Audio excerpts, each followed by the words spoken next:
Please like and subscribe to Skybox Sports News. Welcome to Skybox Sports News. Today we're going to be talking about the NCAA Top 25 because college football is about to start, and these are the preseason Top 25. This is compiled by the Sporting News. So let's go ahead and get right to it. At number 25, the Tennessee Volunteers. This is a pivotal season for Butch Jones, who has danced from hot seat to high expectations through his time on a rocky road. The Vols have a lot of talent to replace, and that starts with quarterback Quinton Dormady and Jarrett Garantano. They'll continue to sort this out in the fall camp. At number 24, the Pittsburgh Panthers.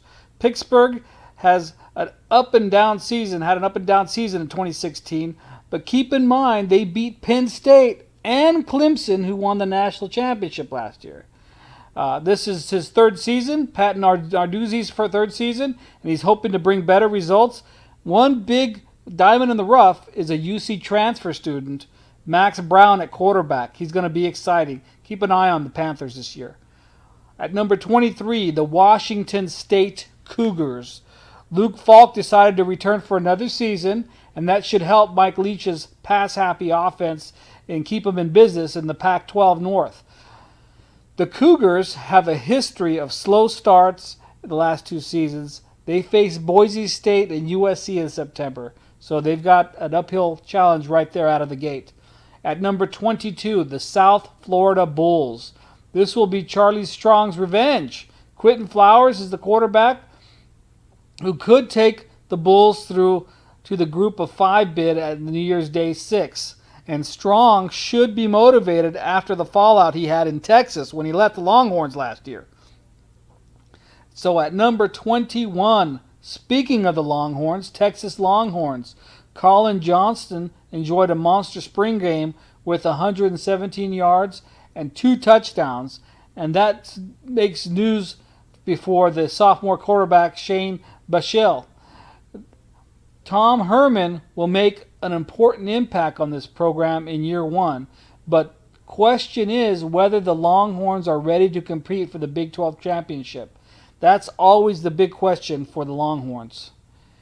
Up next, at number 20, West Virginia Mountaineers. They have 2 interesting stories that emerged from the spring.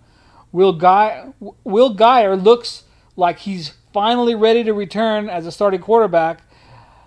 Geyer's top target in the spring game was David Sills, who began his career at West Virginia but played quarterback in junior college last season. An opener against Virginia Tech will be a good early season test for these Mountaineers. So watch that early Virginia Tech game. Miami Hurricanes, the Canes, the U as they call it. Mark Rich should enjoy better results in his second season as head coach, but that starts with the quarterback battle between Maliki Rozier and Evan Sheriffs. Miami didn't have a true spring game, but the talent through the recruiting is building. This program still is looking for its first ACC championship. At number 18, the Stanford Cardinal. Christian McCaffrey is gone, but David Shaw has a stable set of running backs to work with in Bryce Love, Trevor Spites, Cameron Scarlett, and Dorian Maddox.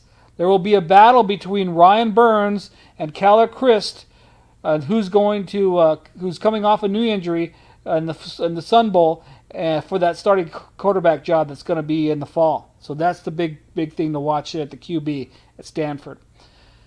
Next up at number 17, Kansas State Wildcats. The Wildcats have all the makings to make their own run at the Big 12 championship under Bill Snyder. He's coaching while he's undergoing treatment for throat cancer. I believe that's going to be a plus for the team. They're going to want to win for this quarterback. For this coach. Quarterback Jesse Ernst returns along with 4 offensive linemen. And Kansas State, they host West Virginia and Oklahoma. So this schedule is set up for them to make that run because they got those 2 big games at home. So watch Kansas State Wildcats. At number 16, Oklahoma State Cowboys. The connection between Mason Rudolph and James Washington will be a key for the Cowboys' Big 12 championship hopes. It's worth knowing that Belden game against the Oklahoma will be bumped up to November 7th. The Bellum game is. Expectations are high for the Cowboys, and can they meet those expectations with a suspect defense? Last year they had a suspect defense of averaging 26.5 games scored per game against them. So they've got a problem they've got to overcome in their defense. Now we're getting to number 15 and the Florida Gators. We're in the swamp. Watch out. This might be a disservice to the Gators given that number 15, given that Jim McElwain has guided their team to back-to-back SEC East championships. Felipe Franks, he looks like he's going to be the part of the quarterback in the spring game, and the defense should be more aggressive with the new defensive coordinator in Randy Shannon. Florida can make a statement and is capable of doing so in the season opener at Jerry World against Michigan. It's going to be an exciting game. That's going to be a real good game to watch on the 15th. LSU at number 14, the LSU Tigers. The offense didn't exactly produce rave reviews under the new offensive coordinator, Matt Canada, in the spring game. But Ed Orgeron's first full season will revolve around some familiar themes. LSU will have a power running game built around an excellent offensive line and a Heisman Trophy contender in Darius Geese. It's also on Donnie Ellington to come through at quarterback in Canada's new scheme. The talent is always there at LSU, so we'll see how that new quarterback settles in when that Heisman Trophy contender, how he has the season he has. Number 13, it's the Badgers, Wisconsin Badgers. The Badgers are 21-6 the last 2 seasons under Coach Paul Christ and have a no-doubt starter at quarterback at Alex Hornbrook. The competition at running back among Bradrick Shaw, Chris James, and Tywan Deal will be interesting. Will the Badgers find a consistent back to replace Corey Clemente, who rushed for 1,375 yards in 2016? The Badgers are going to remain the favorite for the Big Ten West, and they look like a good reason to look to them to be the winner of that Big Ten West. Coming in at number 12, the Louisville Cardinals. Louisville Cardinals, Heisman Trophy winner Lamar Jackson returns, and despite a late season slide, it's going to be a prolific passing game that's going to help them with. The Louisville Courier-Journal pointed to receiver Dez Fitzpatrick as a potential breakout player in the offense, but the defense will need to be more consistent with under the new defensive coordinator in Peter Sermon. And at number 11, the Auburn Tigers. They got a Baylor transfer student in Jarrett Sidham's emergence at the new offensive coordinator, Chip Lindsey's offense, is the biggest reason to be optimistic. On the plains for Gus Milan, the tandem of running backs Cameron Pitway and Kerryon Johnson doesn't hurt. If the Tigers add a consistent downfield passing game to all of that, then they'll be a worthy challenger for Alabama for the SEC West. Coming up at number 10, the Georgia Bulldogs. Oh my gosh, the dogs are there. Georgia's spring game attendance was down a little bit, but the excitement level is up heading towards the Kirby Smart second season. Nick Chubb and Sony Mitchell both returned to school and are healthy, and that's good news for Jacob Eason heading into his second season. Of course, Eason is going to be pushed in the fall camp by Jake Fromm. These are nice problems to have for a team poised to compete for the SEC East Championship. Competition is good. I don't care what you think. Competition is always good for a football team, especially at the quarterback position. Okay, at number 9, we got the Michigan Wolverines. Jim Harbaugh enters his 3rd year with a challenge of returning just 5 starters from last year. But the team has built strength in back-to-back top 10 recruiting classes. The defensive line will dominate with Rashae Gray and Maurice Hurst, but the spring game offered a hint of a fall quarterback battle between Wilson Spite and Brandon Peters. It's a competition worth mentioning heading into the opener against Florida at Jerry World. So, big game coming up for them right out of the gates. Okay, we're getting into number 8, the Washington Huskies. Jake Browning's just threw 10 passes in the spring game, but the news here is that he appears to be healthy and ready to build in the season, where he passed for 43 touchdowns last year. Dante Pettis looks to fill the void left by John Ross, and the secondary showed signs of progress after heavy losses to the NFL. Chris Peterson will quietly contend for another Pac-12 championship. Okay, now we're getting to lucky number 7. Who is that? The Oklahoma Sooners.